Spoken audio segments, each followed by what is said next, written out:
Hello and welcome to another Java tutorial. In this tutorial, I'm going to continue our discussion on Java native interface and how to work with inner classes, nested inner classes that have native methods. So in the previous lecture, we saw how to actually create the header files. And we said that we just run the Java Edge tool or Java C-Edge tool on the outer class that has the inner classes, and the inner classes have native method, and then the tool automatically generates a header file for the outer class if it has any native methods, and several header files, each one for one nested inner class that has native methods. All right. And then now I'm going to look at a interesting topic about just like a regular class, we should be able to instantiate inner classes, right? And in the previous lecture, I showed you how we actually instantiate inner classes which are associated with the state of an object, or static nested inner classes which are not associated with the state of an object. But then how do we do that in C++? Let's say we are writing a program and we need to create a nested inner class in C++ and sending it back to Java. So we start with the static inner classes, and we said that these are completely independent of the enclosing object. So if my person class, and recall that I had this person class that had a name and age, and it had two nested inner classes. One is a book, which is a regular inner class. The other one is bag, which is a static inner class. So the description of this bag is $bag, and then because this is a static inner class, is completely separate from the person class. So no need for an instance of the person object for us to actually be able to instantiate this bag class, right? We don't need any reference to a instance of this person object, right? And if you look at this bag class, which is a static inner class, and let's say how do we instantiate this in C++?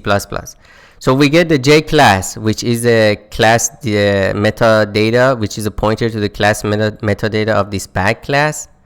And then we ask JVM to find this class on the class path. What is the description of this bag? It's the package /person $bag.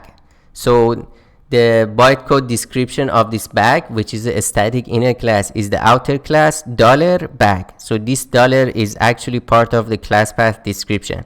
And we saw that the compiler, when compiles the person class, it creates two extra class files, and each inner class has its own separate class file. And the name of the class file is outer class $inner class. All right. So we get the J class of this inner class using the class path description.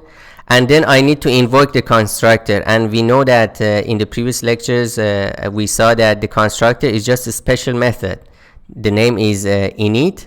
Therefore, in order to invoke the constructor, first we need to get the J method ID that is associated with the constructor of this bag. And remember, this constructor takes an integer as the parameter. So if I zoom in, J method ID, constructor ID, JVM, we ask JVM to get the method ID, and we said that the invocation of the constructor is never static. So we never use get a static method ID. We always say get method ID. We pass in the J class reference, and then the name of the method, which is the constructor, it's init inside these diamond brackets, and then the method signature, which is parameter signatures in round brackets, and then the return type. And we said that the return type of the basically of the constructor is always void. In the signature of the method, it's always void, and this constructor takes an integer, so the signature of the parameters is I, but the return type is always void. And then we ask JVM to create a new object for us, and we send the J class pointer bag, and then the method ID, which is the constructor ID, and we have a vararg for the parameters, the values of the parameters. Here it's an integer, so we pass in a 32, and this returns a J object, and I am returning this J object to Java. All right.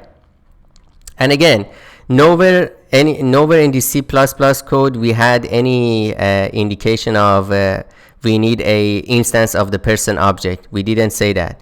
Or the only thing that we had was this bag class. The class path description is associated with the outer class, which is person.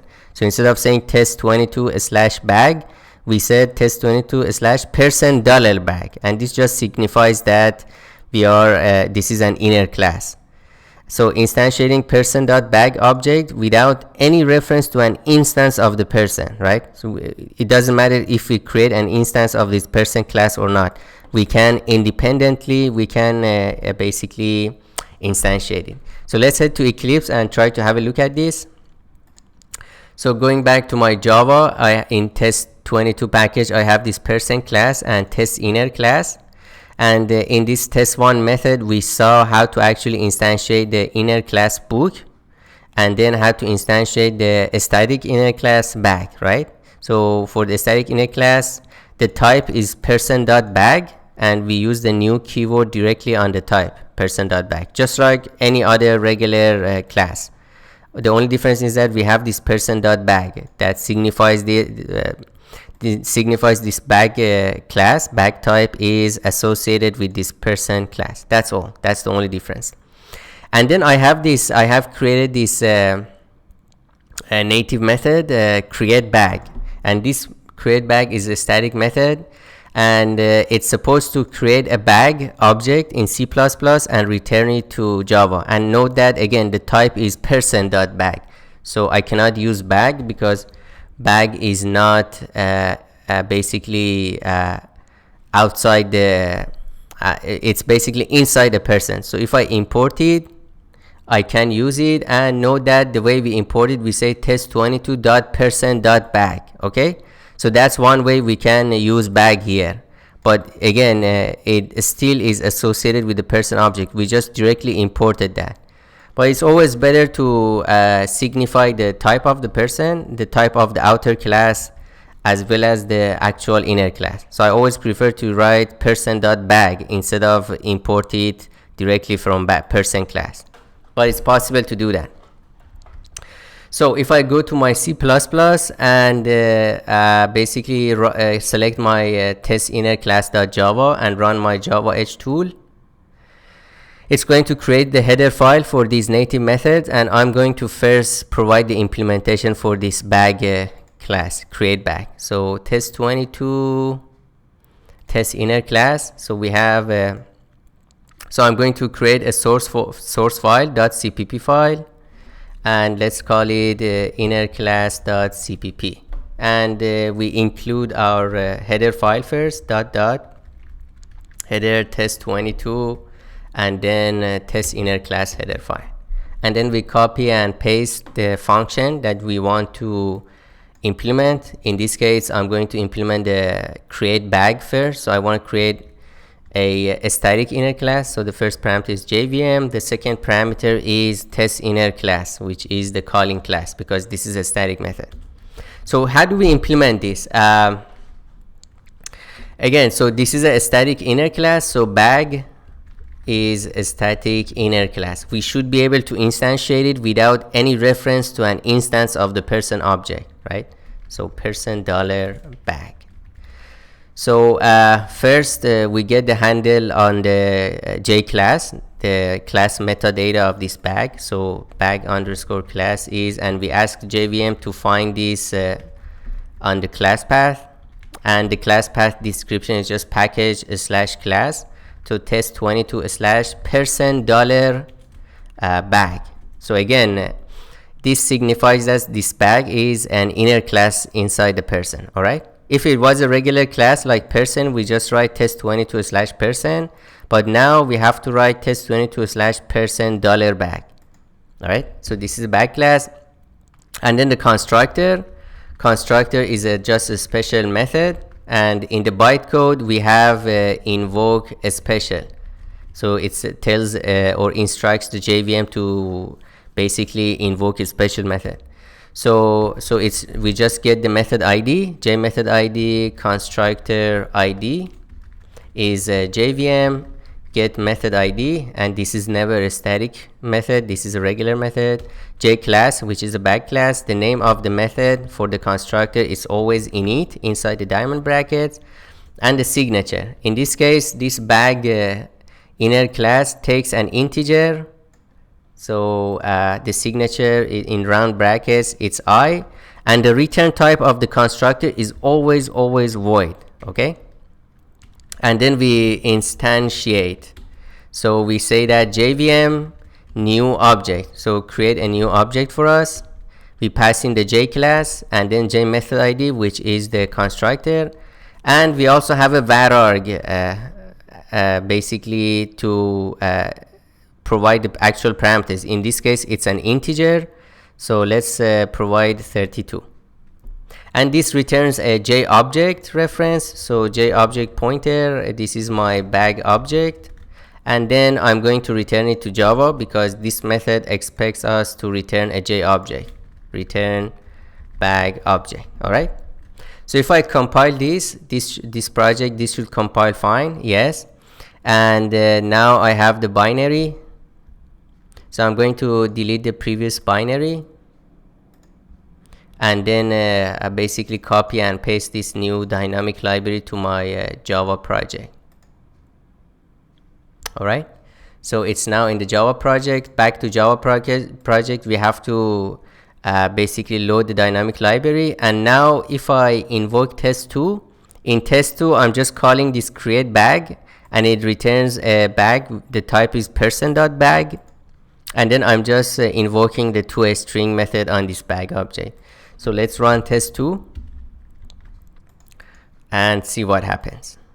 Yeah, bag size equals 32, and know that we created this bag, which was a static inner class, completely in C++, and the parameter to the constructor we provided 32. All right, so this is how we create a static inner class. We just have to specify the outer class $inner class. All right, this is the bytecode description. This is what is actually in the bytecode.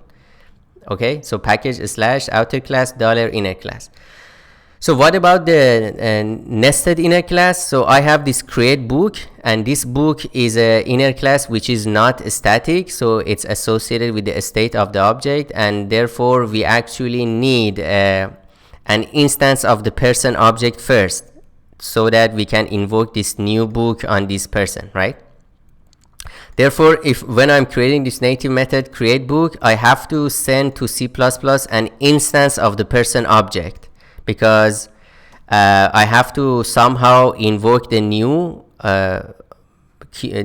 object, which is the way that the JVM creates the object.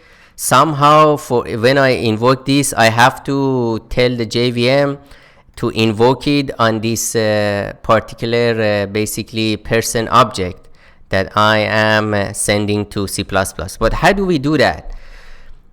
Because if we just look at the constructor of this inner class, there is nothing about the there is no information about the actual outer class, right?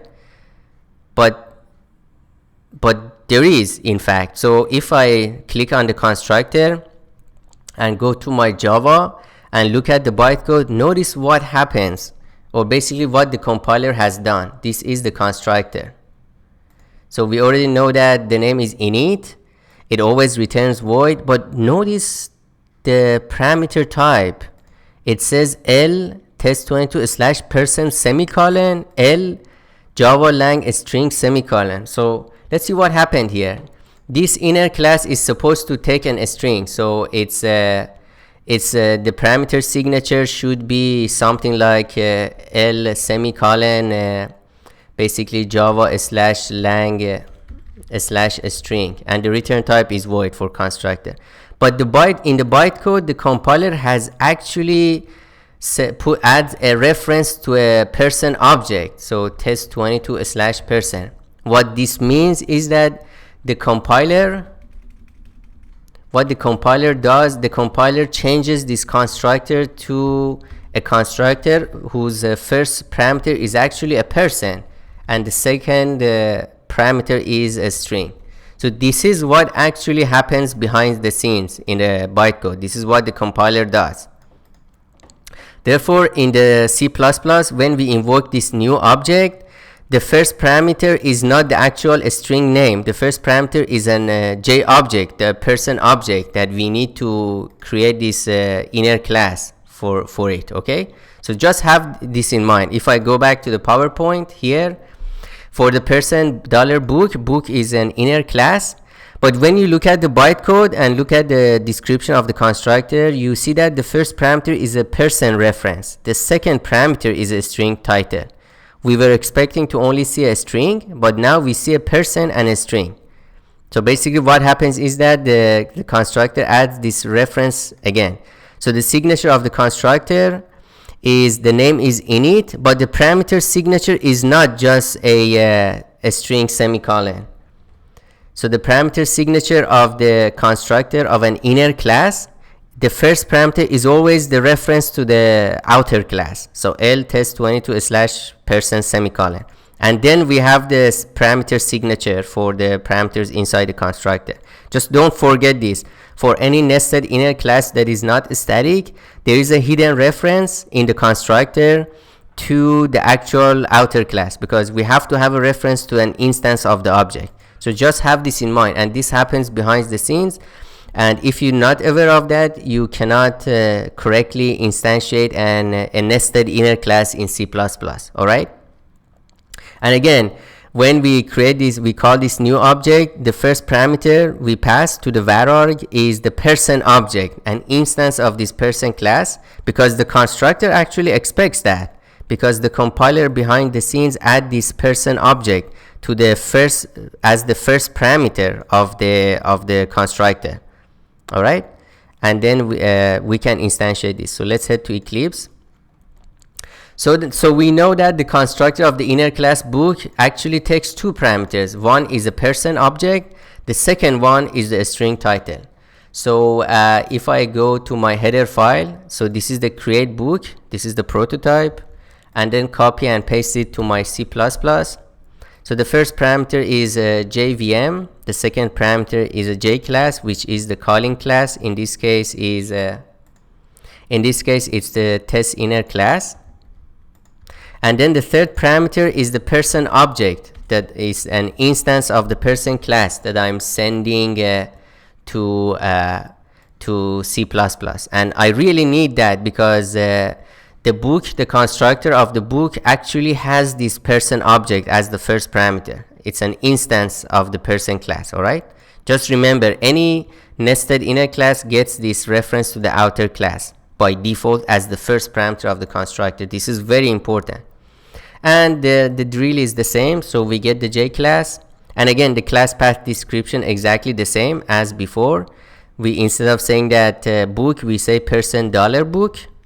So we ask JVM to find the J class pointer to this book class, and then we get the J method ID for the constructor ID. JVM get method ID, and then book class, the name is the name of the constructor is always init in diamond brackets. The most important part is here, the signature. And the constructor, the return type is always void, but the signature is not just a string, it's two objects. The first one is a reference to the person class, so it's test22/person. The second one is the string, java/lang/string. All right. So again, I'm emphasizing this more and more. When we have this nested inner class, the constructor gets a reference to the outer class as the first parameter. And this is the critical point, because when we invoke the constructor in C++, we have to have the correct signature for the parameters of the constructor. And the first parameter is always the reference to the outer class. In this case, it's person. Now that I have this, I can say a J object. Basically, book object is JVM. Create a new object for me. So create basically new object. So we have the J class, which is a book class, constructor ID, and we have this vararg, right? the varchar. And now the first parameter is actually this person object. So person, the second parameter is the name, basically book underscore name, which is a string, right? And again, strings in Java are completely different from strings in C++. So we have to ask JVM to actually create a string object for us. So JString book underscore name is JVM, give us a new string with the UTF encoding, UTF. And the const-char pointer is just a string literal, and let's call this war and peace in C++. All right.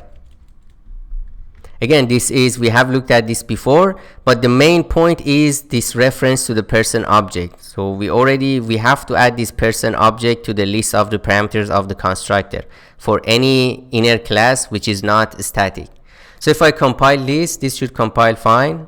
No, because I have an extra double quote here. So if I build it again, it builds fine. Now let's copy and paste the dynamic library to Java and overwrite the previous one. And let's go to our test inner class Java. And now I want to create a person.book. So I have it in test3. So in order to create this book, I have to create a person object first. So this is an instance person, and then send it to C++ and ask C++ to create a book object which is associated with the instance of this person. All right. So I mean, maybe let's call him Bob in order to not confuse with the person class. And let's see what happens. And the JVM crashed. Why? So let's go back to our C++.